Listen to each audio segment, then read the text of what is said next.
Ce 2 novembre 2020, ce dernier petit déjeuner que je passe avec M. Pellico, je ne sais pas encore qui va être arrêté. J'y vais parce qu'il a filmé sous 2 jupes de femmes.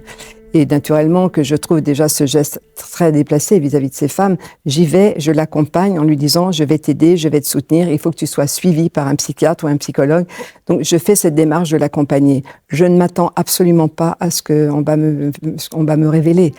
Et c'est vrai que je mets beaucoup de temps, même en regardant ces photos, au bout d'1 heure et demie d'interrogatoire avec monsieur le sous-lieutenant Perret, quand il me montre ces photos, je ne réalise pas encore ce qui se passe. Je pense que mon cerveau a fait une dissociation, je pense que j'ai mis le curseur sur pause, tellement je suis choquée de ce que je suis en train de visionner sur ces photos.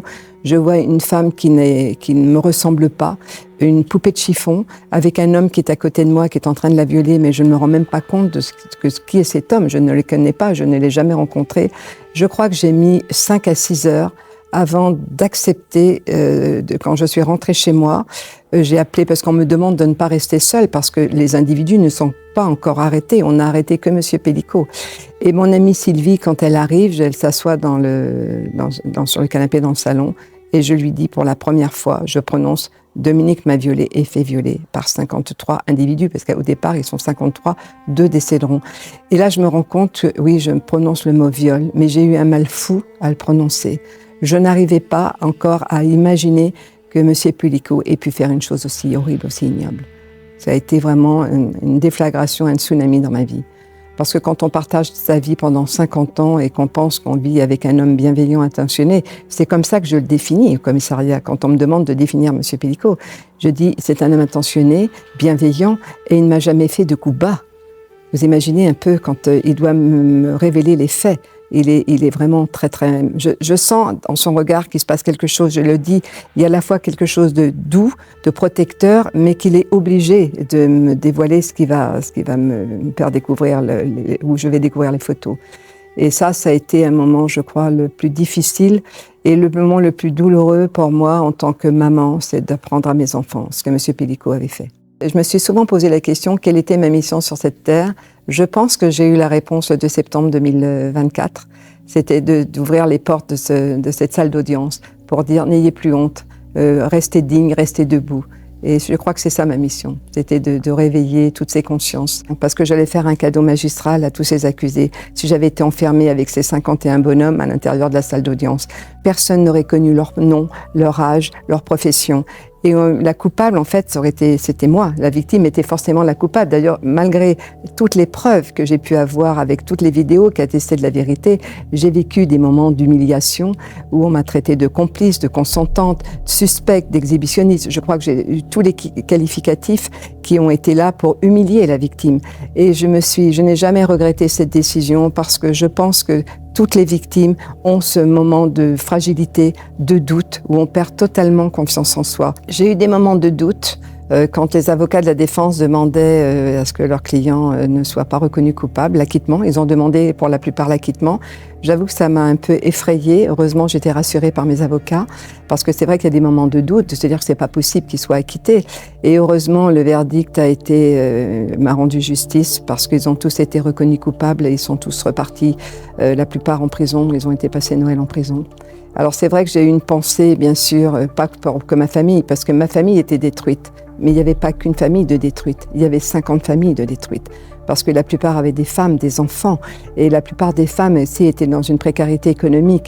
Donc j'ai eu une pensée aussi pour ces femmes, parce que ça a gâché, ils ont gâché la vie de toute la famille. On était tous des familles brisées dans l'enceinte de ce tribunal.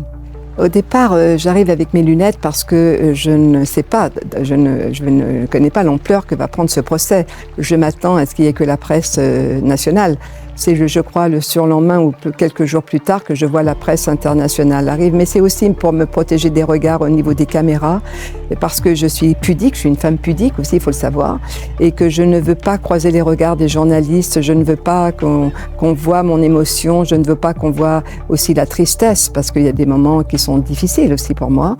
Donc c'est une manière de me cacher. Mais après, je prends un peu plus d'assurance et je décide de les enlever définitivement. Je peux affronter le regard des autres sans problème, sans difficulté.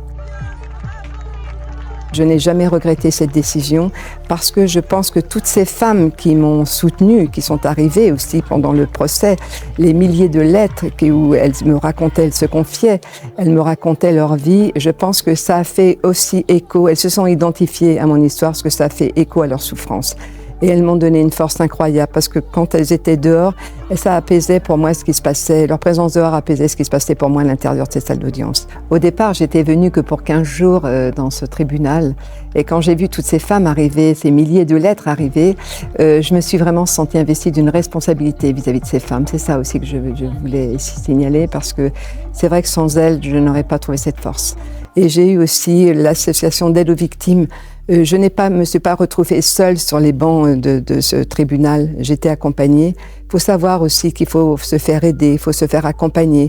J'ai été aussi accompagnée par des psychologues, des psychiatres. Tous les lundis, j'allais voir une psychiatre à Avignon qui m'a aidée. Il faut être soutenu parce qu'on n'y arrive pas seul. Il faut pas surtout pas s'isoler. C'est ça qu'il faut dire aux victimes aujourd'hui. Ne perdez pas confiance en vous et vous n'êtes coupable de rien, vous n'êtes responsable de rien. Les coupables, ce sont les violeurs. Et c'est ce qui s'est passé. Il y a eu un retournement de situation. La honte, c'est eux qui l'ont porté jusqu'à la fin de ce procès. Il est faux d'abord de penser qu'un tel drame puisse rassembler une famille parce que c'est une déflagration qui a tout emporté. Mes enfants n'occupaient pas la même place. Moi, j'avais choisi de vivre avec Monsieur Pellicot. On s'est rencontrés très jeunes. On était pratiquement des adolescents. On s'est mariés à 20 ans. J'ai eu 3 enfants avec Monsieur Pellicot. On a eu ce parcours de vie. Quand il nous arrive cette révélation des faits, toute cette déflagration touche tout le monde, mes enfants. Et j'ai vu la colère de mes enfants, la haine aussi, ils ont voulu tout casser. Mais c'était un acte tout à fait légitime parce que ils étaient totalement détruits aussi. Ils avaient été trahis. Monsieur Pellicot nous a tous trahis en fait.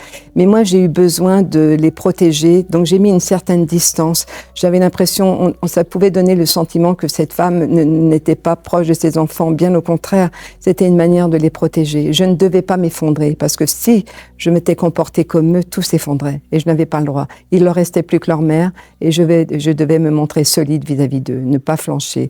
Aujourd'hui, heureusement, le temps a passé, chacun essaye de se reconstruire comme il peut. Il faut penser nos plaies, il faut penser nos cicatrices, on ne pourra jamais oublier ce qui s'est passé, mais on est tous sur la voie de la guérison. Ma fille, on a renoué ensemble, on a passé samedi après-midi toutes les deux, on se revoit le week-end prochain, on va faire la journée de la femme aussi. Je suis très fière de ce qu'elle a fait parce qu'elle est la présidente de l'association M'endors pas sur la soumission chimique. Ce qu'elle a fait est remarquable, je la soutiendrai bien sûr dans son action. Et mes enfants et mes fils aussi sont très fiers de ce que j'ai pu faire, ce que j'ai pu mener aussi de mon côté en m'opposant au huis clos. Ça nous a aussi rapprochés. Mais il faut du temps, bien sûr, il faut du temps pour se réparer. Pour moi, c'était important de conserver ce nom publiquement. C'était aussi une manière de rétablir les choses parce que mes petites filles sont au collège, d'autres sont au lycée et on sait très bien que dans les cours de récréation, les enfants ne sont pas tendres entre eux et mes petites filles me disent encore merci aujourd'hui. Mamie, on parle de toi, mes professeurs me parlent de toi. On a pratiquement oublié qui était le grand-père. On se rappellera beaucoup plus ce qu'a fait leur mamie et ça c'est important pour mes petites filles. Pas que pour mes petites filles, j'ai aussi des petits-fils. Et il fallait le conserver ce nom. Parce que si j'avais repris mon nom de jeune fille, eux auraient conservé le nom Pellicot. Et il fallait rééquilibrer les choses. C'était très important pour eux. Je pense que j'ai toujours été, malgré les drames, malgré tout ce que j'ai pu traverser, ce parcours un peu chaotique de ma vie, j'ai toujours été profonde. J'étais une petite fille quand même heureuse, je crois. J'ai reçu beaucoup d'amour de la part de mon père, de ma mère, de mes grands-parents aussi. J'ai eu cette chance. Je pense que ça m'a construite, certainement, et que j'ai envie de continuer. C'est-à-dire que je sais d'où je viens et qui je suis. J'ai les pieds sur terre et je sais que, bien sûr, aujourd'hui, je suis contente d'offrir mon histoire en exemple et mon prénom en étendard. Je sais qui je suis et je reste humble. Bien sûr, je reste humble. Je suis ni icône, ni symbole.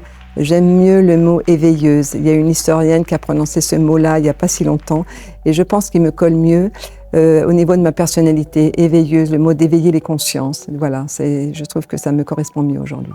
Il y a une prise de conscience collective faite sur la violence faite aux femmes et je crois que ma mission est accomplie aujourd'hui et je pense que je peux transmettre le flambeau aux jeunes générations qui, elles, vont mener ce combat beaucoup mieux que moi.